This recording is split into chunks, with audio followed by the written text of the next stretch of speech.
What's up, guys? It's Benny. The fatigue is real because we have another year of Tyler Robinson news. At least the trial is going to be next summer. Tyler Robinson appeared in court for the first time, and it creeped everyone out. I mean, honestly, the guy was seen smirking, laughing, and then, according to lip readers, saying, "I killed Charlie. I think about that shot every single day." Lip readers watched what he was saying to his legal representation inside of this courthouse. I mean, geez, man, the high-def photos are, what a monster, right? Yeah, goodness. But he was caught laughing and smirking and saying, "I think about that shot every single day." Tyler Robinson, I don't know, admitting it? I mean, he, according to authorities, he confessed inside of the jailhouse where he was held. His parents got a confession out of him. His friend's family, who used to be a former police officer, got a confession out of him. And he turned himself in. The parents aren't protesting for their son's innocence. They're not going on social media or any media at all saying, "My kid's innocent." So Tyler Robinson here with DNA evidence on the rifle, the towel that the rifle was stashed on, DNA evidence and fingerprints and handprints on the rooftop, and seeming relatively demonstrable. Zero remorse here. Guys like Jonathan Turley on Fox saying that he's never seen a more clear-cut case of murder in his life. So anyway, but the internet's going to do what it's going to do. Judge Graff rejects motion to cut cameras during Tyler Robinson's hearing. We'll hear arguments for media access to trial on February 3rd. This is going to be absolutely critical. We have said for a long time that the only conspiracy theory around Tyler Robinson and this trial that we are going to entertain right now is a conspiracy of silence, a conspiracy to either hide or destroy evidence. And the reason why we say that is because there's a police station where Tyler Robinson turned himself into. Apparently, they don't have any of that footage of Tyler Robinson turning himself in. They said that that footage was destroyed or deleted. That seems incredibly reckless, stupid. There is a gag order on everybody in this trial, but why wouldn't you preserve that evidence? The judge is now going to essentially set a hearing for how much media access there's going to be in this trial. And that enrages us because the judge has already limited what you can film of Tyler Robinson, giving Tyler Robinson a lot more protection than Charlie Kirk had, right? You can't film his face during the trial itself. You can't, he's allowed to appear in civilian clothing. You're not allowed to film his person or his body. It's enraged a lot of people. And it's enraged a lot of commentators, obviously, the speculation about, what's really happening here and the moving of the guilt for Charlie's assassination, which is, of course, the JFK assassination of our time. It's the single largest political assassination. President Trump was hit in the head with a bullet, didn't die, lived. So that was a near assassination attempt. But if you're going to look for a one-to-one comparison with JFK, you really have to look to Charlie. And this is going to be a generational question that we have. How did Charlie die? Who killed him and why? And we need answers to that question. Now, those who are watching this trial seem to know that the evidence is just totally and completely demonstrable in favor of Tyler Robinson killing Charlie. But there's a lot of people that are still doing an enormous amount of questioning and also an enormous amount of defamatory activity towards those in Turning Point and those who were in Charlie's orbit, including, but not limited to, his wife.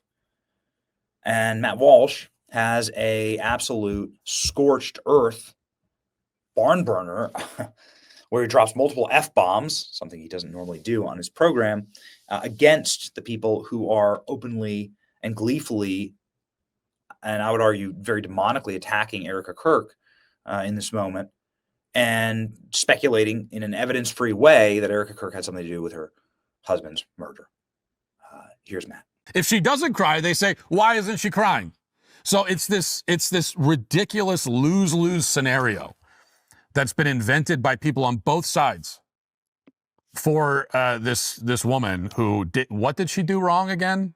Like, what is her crime? Why is everyone attacking her? Why is it every day I go on Twitter and it's like someone, what is it? What did she do? What did she do to you people? Her husband died? Is that the sin that she committed? Losing her husband? Yeah, I'm so sick of it. I'm so tired of it. It's just disgusting. And if you're one of the people doing this, you should be ashamed of yourself if you're capable of it. And I can't stand these people that say, and I was talking about this today on X, and there are people responding and saying, yeah, well, yeah, but there's just something a little off. I don't know. There's something a little off with her. It feels a little off. It's a little off. I'm not sure. I'm not saying there's anything wrong. It's a little off. I don't know. Well, maybe what's off with her is that her husband was just murdered. Maybe her husband was just shot in the throat on TV in front of the entire world. Maybe that's a little. Maybe she's a little off because of that. You know, maybe her emotional responses all the time are not exactly what you would expect. Like maybe that's it. Here's another idea. If you think that, well, I don't know, there's something a little off,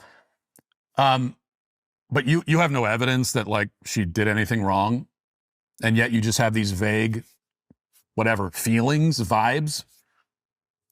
Well, maybe rather than vaguely defaming a widow for reasons that you're not even clear about, admittedly, you even admit that like she might not be doing anything wrong at all. She might not be doing anything wrong at all, but I'll just kind of like wildly speculate that maybe there's something wrong with her. Maybe rather than doing that, maybe you should just shut the fuck up.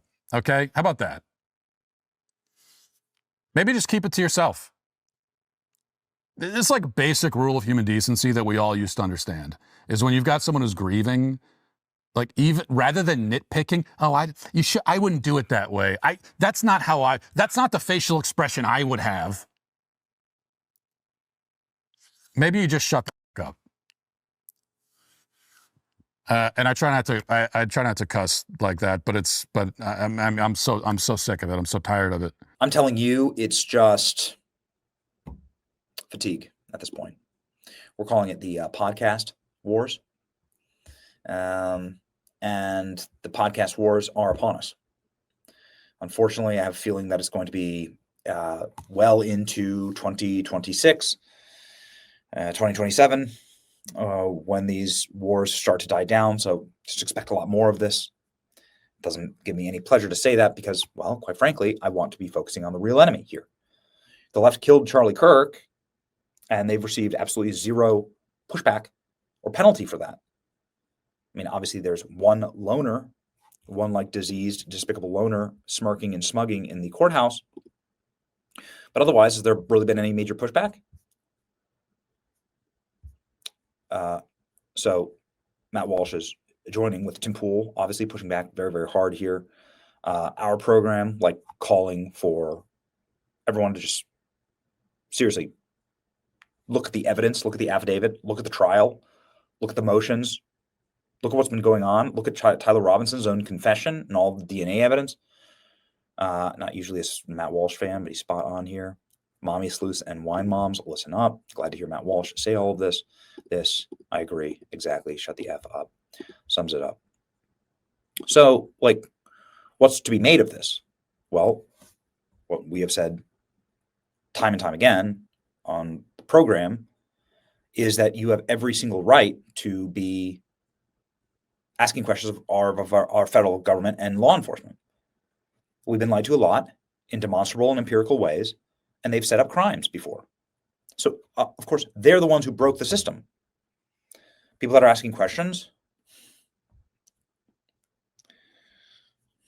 this is why I believe that people have not only a right, but an obligation to have all of the information and truth, but then to also live in the real world.